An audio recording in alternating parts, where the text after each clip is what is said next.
Welcome back to the Dirt Diaries, explorers. Don't forget to hit subscribe so you never miss a new archaeological discovery or new episode. And if you're listening to this as a podcast, don't forget to rate and comment. It really helps me out. And if you're new here, welcome. I hope you love ancient history, mythology, archaeology, mystery, and more as much as I do. Because my name is Dr. Tenninger Kellenberger, and I bring the ancient world to you. Because no, this is not ancient aliens. This is the real thing. And of course, these are the Dirt Diaries. And of course, a special shout out and hello to those lounging in the villa, taking notes in the library, and snooping in the restricted section over on Patreon. And last time on Dirt Diaries, we cracked open not only our mythology books, but our ancient bestiaries as we examined griffins of the ancient world. Of course, specifically those of Pharaonic Egypt and the Bronze Age Aegean world, but griffins nonetheless. And while these ancient legendary beasts may only reside in mythology books today, they were very much real for the ancient peoples thousands of years ago. So today, per usual here on Dirt Diaries, we're switching it up again, and we're stepping out of the fantastical realm and back into ancient history, specifically with those who wrote about the ancient world. Of course, we all know Homer, and for a long time, the oldest writing was believed to be the Bible. But what about the world's oldest author? Well, she should be as well known as Homer. So for this, we're heading back to the site of Ur, once again with our buddy Sir Leonard Woolley, not for the death pits or the early queens of Ur, but of a priestess and poet, as we talk the world's oldest author, Enheduanna. So as usual, we have to go back a little bit into the past before we jump all the way back to Sargon the Great. So here we are, back at Ur with our buddy Sir Leonard Woolley. And during excavations of 1927, he made an incredible discovery. Not like the hundreds of tombs that he had discovered in the royal cemetery at Ur, or even that of Puabi's tomb that we talked about, but still something that, in my opinion, changed our understanding of ancient history and the people within it as we knew it. Why? Because Sir Leonard Woolley found a disc, and not just any disc, but one that gave us the name that was almost forgotten to history. It was discovered in the Giparu, but more specifically in the court area there, which early excavation reports show to be in the temple of Ningal.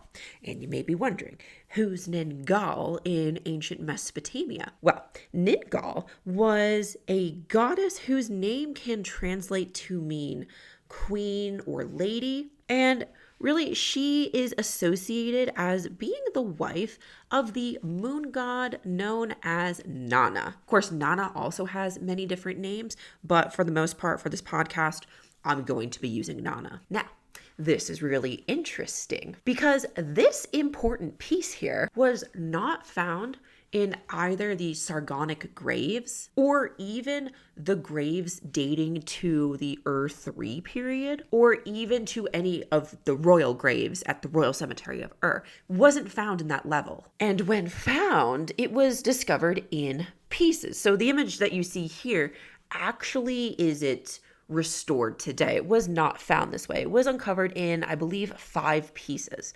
And when Woolley found these multiple pieces, he already inherently thought that the disc must have been deliberately destroyed and that it was defaced because somebody was trying to remove this individual from history.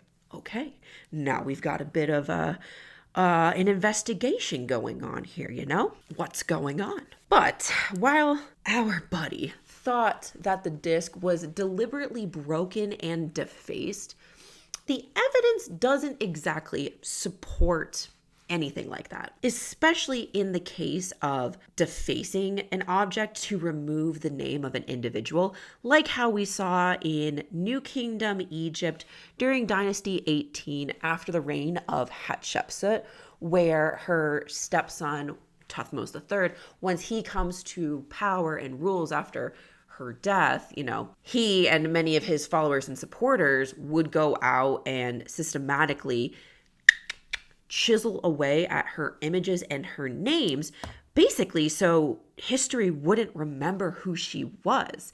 But it's not the same as what we're seeing here. Rather, the disc being found in multiple pieces really just shows it was likely broken on accident, and the top left corner of the disc is actually the most damaged. And for those wondering, this disc is made out of beautiful alabaster. It is almost 26 centimeters across and about 7 centimeters thick. And if you ever are in Philadelphia, you actually can see this disc in person as it is at the Penn Museum. Remember how when Woolley was excavating the Royal Cemetery at and itself, it was a joint expedition between the British Museum and the Penn Museum. Well, at the Penn Museum, not only do we have the ram in the thicket, a lot of the items from the Royal Cemetery and the royal graves, also Puabi's headdress and beaded cape of carnelian beads, but we also have the disc of Enheduanna. And I remember the first time I saw it, and it literally felt like I was meeting a celebrity, which is crazy. To me, seeing ancient art is more of a celebrity sighting than anything else. Like, I don't think I would want to meet anybody famous, but when I saw, King Tut's golden funerary mask, I cried. When I saw the disc of Enheduanna, it was like meeting a celebrity, as was seeing the entire headdress and carnelian bead cape from Puabi. It was extraordinary. And when this disc was discovered, it was also recovered with a small statuette of a seated female figure. And you might be wondering, oh my gosh, is this seated female figure that of Enheduanna? Unfortunately, no, but we do know who it likely represented. It likely represents the woman known as Enheduanna, who was the temple's founder, where they found this alabaster disc. Okay, but this is where things start getting tricky, because the disc and this statuette were found in a archaeological level that corresponds with the period known as the Isin Larsa period.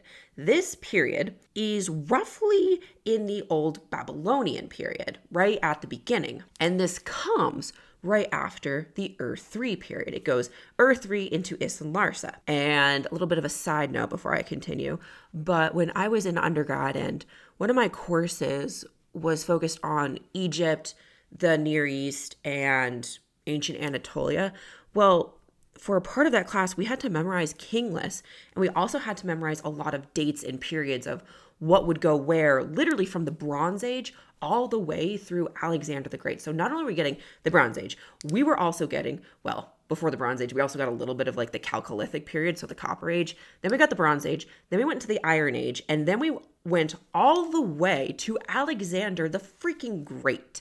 And to help us, my one professor, shout out Dr. Canal, she came up with not only a chronology table that we used, and it also actually helped me during my doctoral exams for multiple parts of it for the broad and the narrow exams.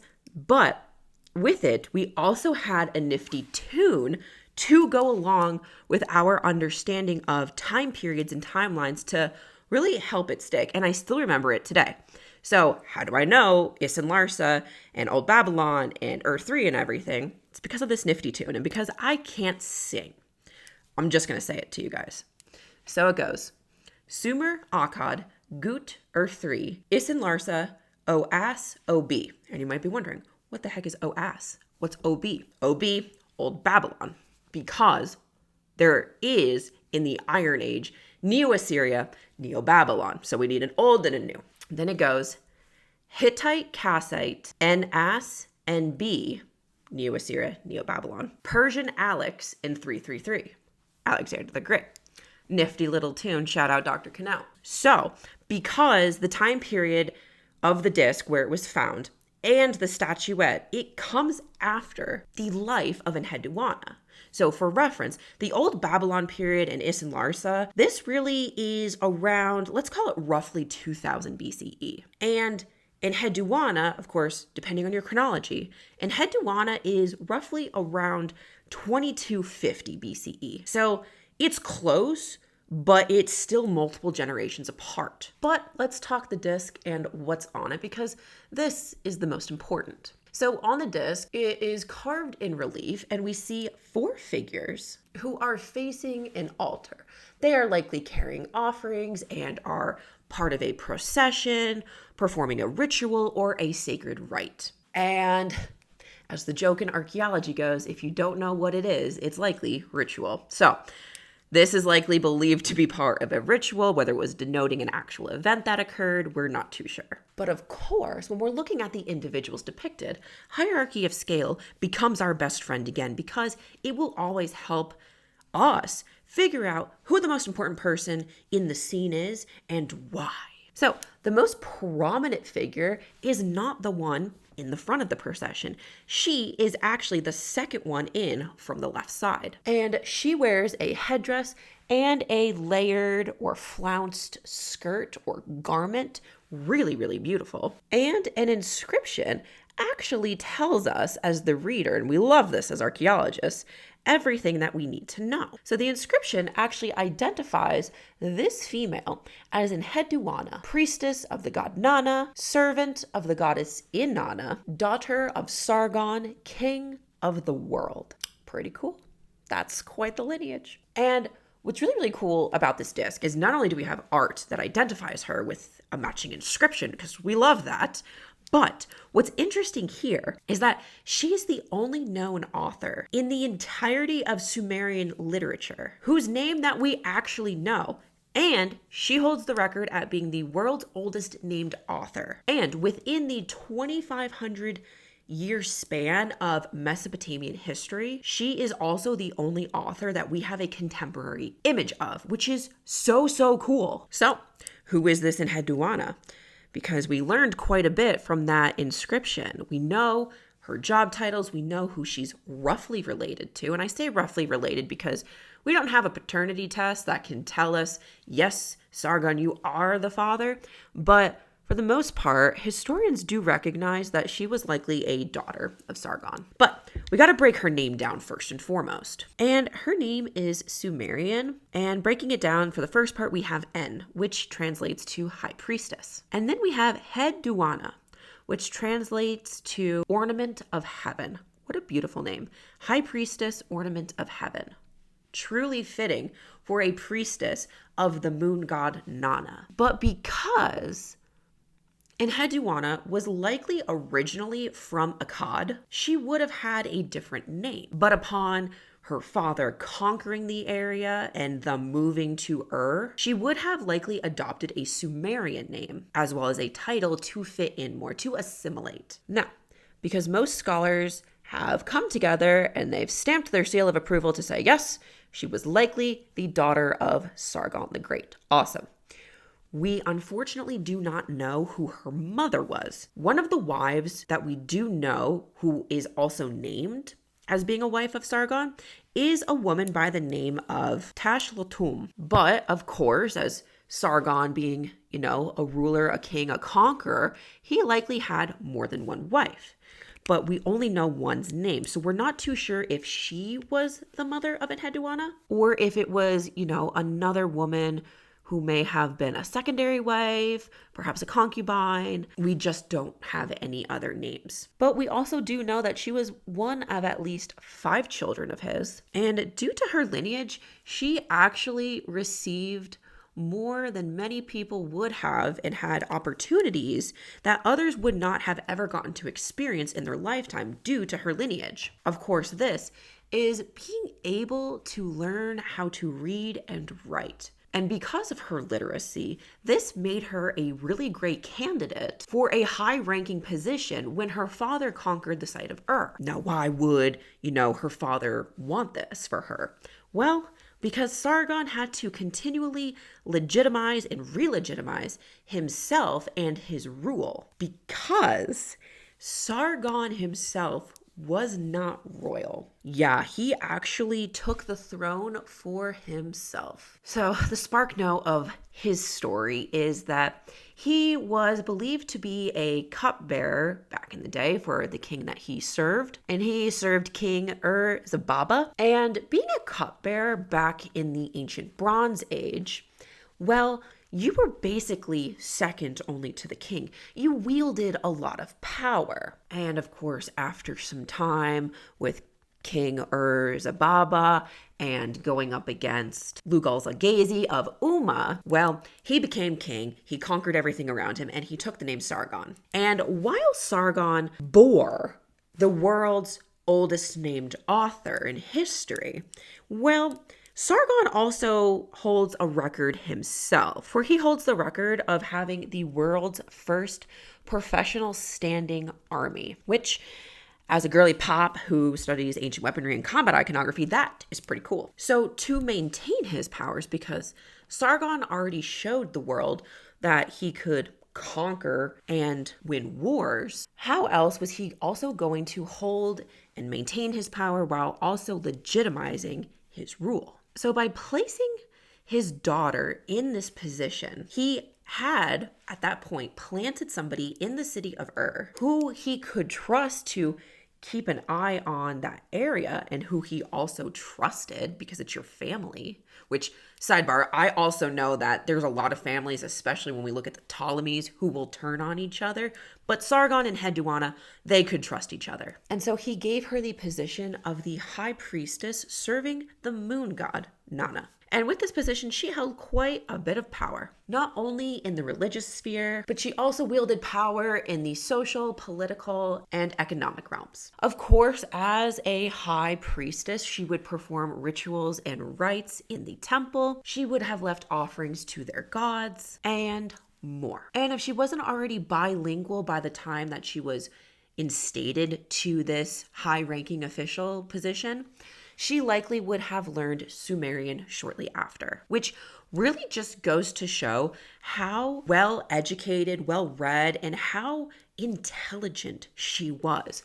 She was incredible. Now, while she isn't the earliest named En or high priestess that we know of, it's believed that those who held the position at least a century prior to her may have been buried within the royal cemetery and one of the royal graves in In fact, it's been speculated that one of the women who was buried in one of the death pits, actually believed to have been buried in the great death pit of the king. And for reference, Puabi is buried in tomb 800. Well, it's believed that the woman who was surrounded by all her female attendants in the great death pit may actually have been a high priestess. And as high priestess herself, Enheduanna also went out to begin construction projects. And we actually know of one. For Enheduanna tells us that she built and named a new dais in the temple, not of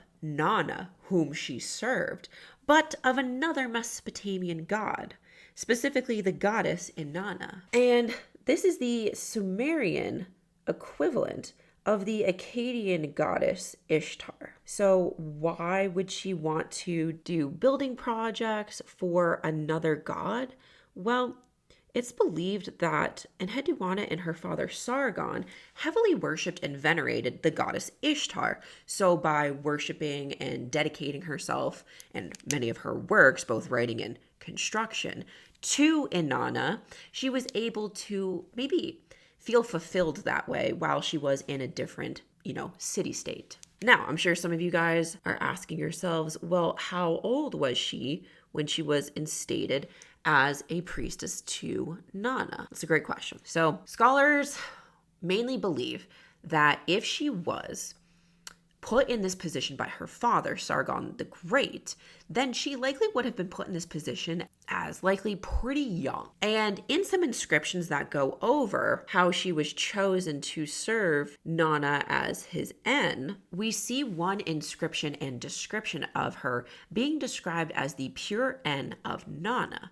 So this could suggest that as a priestess, she took a vow of chastity for her god who she was serving, because back in Mesopotamian times, the priests and priestesses of the gods and goddesses that they served were seen as the husband of the goddess that they served. So the priests would be husbands to Inanna, and the priestesses serving a god would therefore act as the wives of said god. the wife of Nanna, the position that she held. So if she took a vow of chastity for Nanna, that could suggest that she was very young, let's say late teens, when she was put in this position. Why late teens? Because this is likely the time period where young women would have been married. And then, taking into account that there was a lot of hoopla going on in the back end of her life after the death of her father, and when her nephew comes into rule, that of Naram-Sin, well, there's a attempted rebellion and coup, and we actually have her writings on this. So this likely would have occurred later in her life. So that is why we believe that she was probably late teens when she was put into this position. And like many of the building projects that she completed, a lot of her writing and poetry was also not to Nanna himself, but to Inanna, whom she felt a deep familial connection to. Alrighty, for the makeup look, I think I'm going to try and use many of the similar colors that were found in the tomb of Puabi, because yes, remember, Puabi had multiple cosmetics found in her tomb. We also find cosmetics elsewhere in the royal cemetery, and we have many colors, including, of course, different earth tones like browns, but we also get green, red, and blue. So we're gonna try something. And through her writing, we're actually brought into a world over 4,000 years ago. On a well-preserved clay tablet known as the Exaltation of Inanna, we get actually personal details and feelings of her life as she was experiencing it, including the feelings, emotions, and more that she went through during that rebellion that I mentioned just a little bit ago. Because remember, those who hold power and held power in the ancient world, well, they knew how quickly they too could lose it. And they had to walk a tightrope because kings of the ancient world and their kingdoms could fall faster than they rose. Of course, one time that I'm talking about here is in reference to when her nephew Naram-Sin was in power. So this comes after the death of her father. And from the tablet, we have this passage. I took up my place in the sanctuary dwelling. I was high priestess, I Enheduanna. Though I bore the offering basket, though I chanted the hymns, a death offering was ready. Was I no longer living? I went towards light, I felt it scorching me. I went towards shade, it shrouded me in swirling dust. A slobbered hand was laid across my honeyed mouth. What was fairest in my nature was turned to dirt. O moon god Suen, another name for Nanna, is this Lugalane my destiny? Tell heaven to set me free of it. Just say it to heaven. Heaven will set me free. When Lugalane stood paramount, he expelled me from the temple. He made me fly out the window like a swallow. I had my taste of life. He made me walk a land of thorns. He took away the noble diadem of my holy office. He gave me a dagger. This is just right for you, he said. For at this time, Lugalane was leading troops into to go against Naram-Sin. And yes, he did remove her from her office. Why? Because Enheduanna is the aunt of the current ruler. She wields so much power on her own, and she has a target on her back, not only for her lineage to the king, but her lineage to her father, Sargon. And as Lugalane gives her the dagger that she writes about, along with a knife later on, he says, this is perfect for you. And she notes it's perfect for her to end her life. He's giving her the means to end it on her own terms if she chose to take that route. And of course, he would want her to take this route, as he was one of the short-lived kings of Later in this telling, we see that it was Inanna who helped her during this time, and Naram-Sin was able to put the rebellion down. Her writings not only give us a peek into the past, but we also see her life, her emotions, and more. But also paired with that, we get very in-depth characterization and an understanding of the multifaceted nature of Inanna through her words. Why? Because Inanna is not only the goddess of violence, warfare, and more, but she is also the goddess of love, fertility, sex, and sexuality. She is a perfect representation of the duality of women and cements her superiority within the Mesopotamian pantheon. Here, Enheduanna captures the threatening beauty of her goddess. Along with compositions that she wrote, we also get artifacts that not only bear her name, but they continue to highlight the high-ranking position that she held. And these are often found belonging to individuals from her entourage. So one of these objects is actually a clay ceiling that bears her name and her title. Now, of course, because she has been named as the world's oldest named author, there has been quite some debate concerning her authorship of it all. Because yes, Sumerologists are still debating whether or not she was the original composer of the works that have been attributed to her. So because this is part of the field, we got to dive into it and we got to talk about it. So the text that we went over earlier that went over Lugalane removing her from office, Inanna saving her, and Naram Sin expelling the false king of and ending the rebellion, there's some debate on this text. So this text is also known as Nin Mishara, which has been translated to mean Inanna, Lady of the Countless Instruments of Power. That's a pretty cool title. I don't know. I usually go for like something big and smacking and bold, like my dissertation, which was Smite Him Down or To Kill and to Be Killed. I love those kinds of titles, but I gotta admit, this one's pretty snappy too. Banger of a title if I've ever seen one.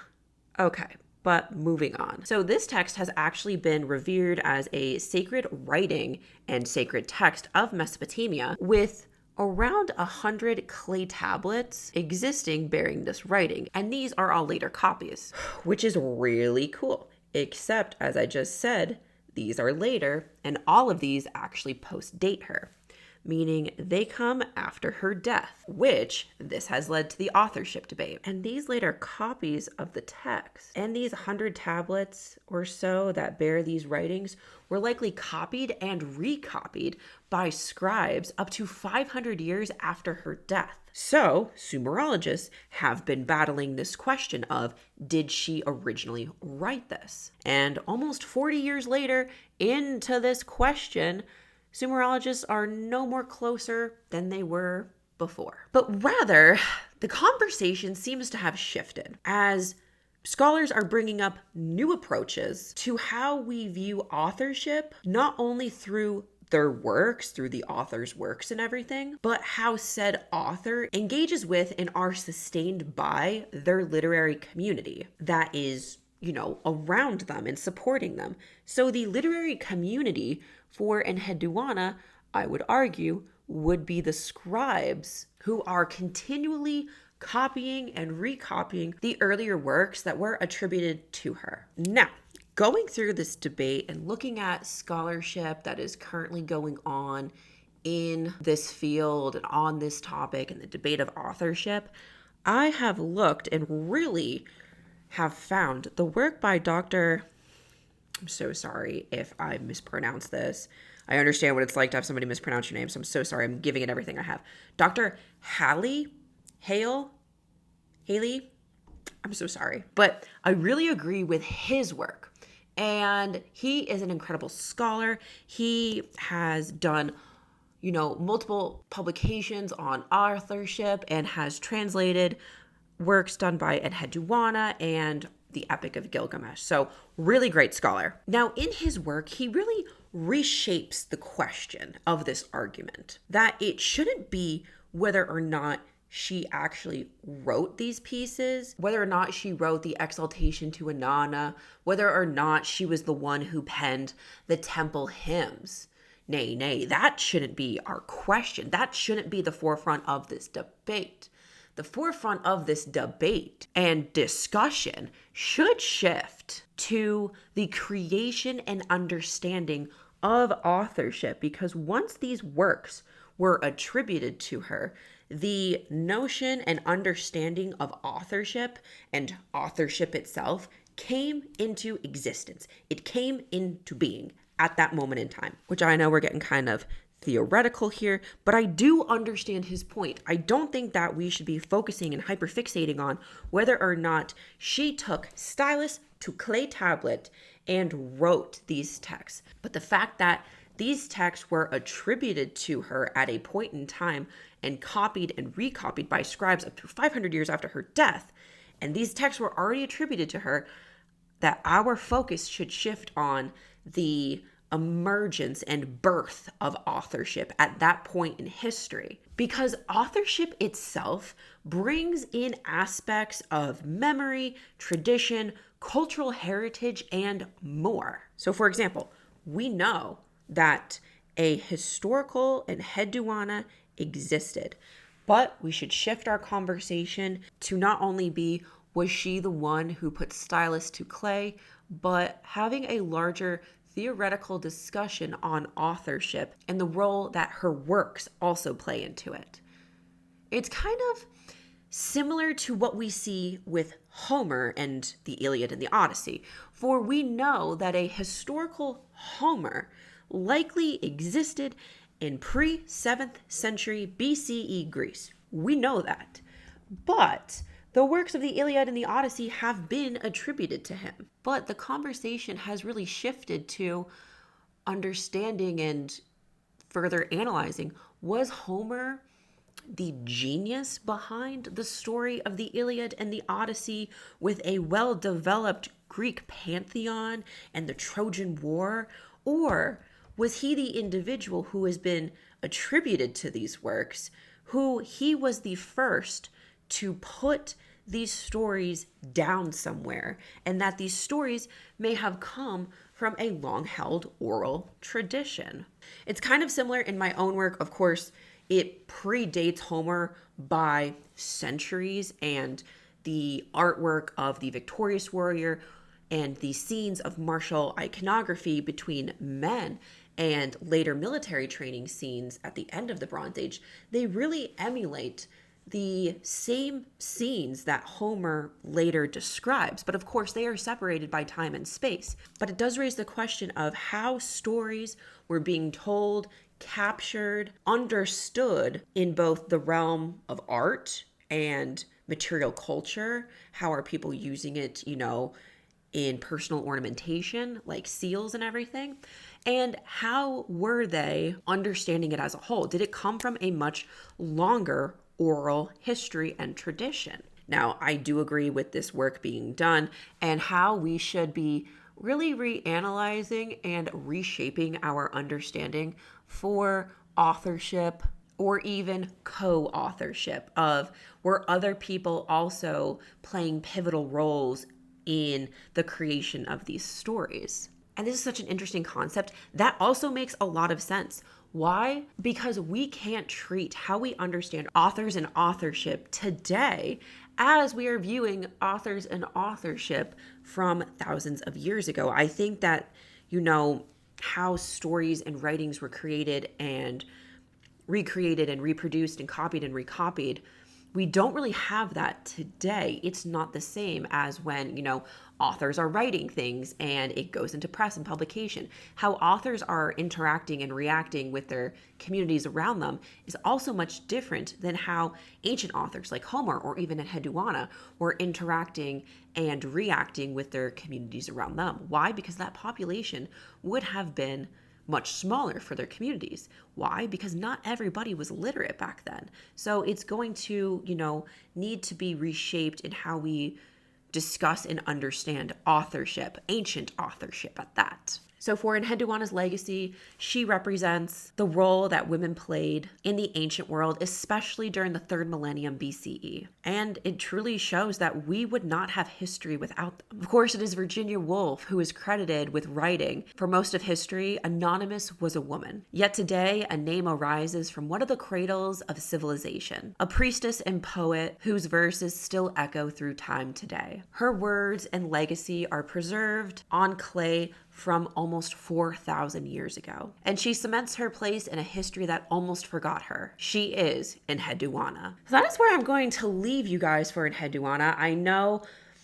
We got a little theoretical at the end, and I think it opens a lot more doors to have this conversation about authorship and how we should be viewing authors and authorship and, ancient writings and everything. It's really, really fascinating, especially as somebody who I mainly focus on the material culture and ancient art and artifacts and everything, but to go into the realm of, ancient literature and everything, that was really, really fun. I hope you guys enjoyed this. And Enheduanna is such a fascinating figure in ancient history. And yes, you actually can read many of her writings that have been preserved. They are really, really beautiful and really offer just an incredible insight into the ancient past, and really just goes to, once again, continually show that people have always been people. We may be separated by time and space, but our emotions, our feelings, we were still feeling them thousands of years before.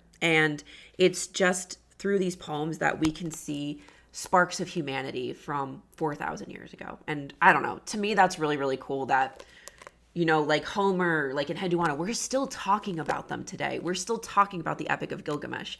And these stories still continue to live on in a history that almost forgot them, which incredible nonetheless. But as always, if you want to come walk through ancient history and even mythology as we explore Turkey next year, you can come travel with me, an archaeologist and art historian. And yeah, go ahead and check that out in the show notes. And as always, keep your books open, stay curious, and I will see you guys next time on the Dirt Diaries.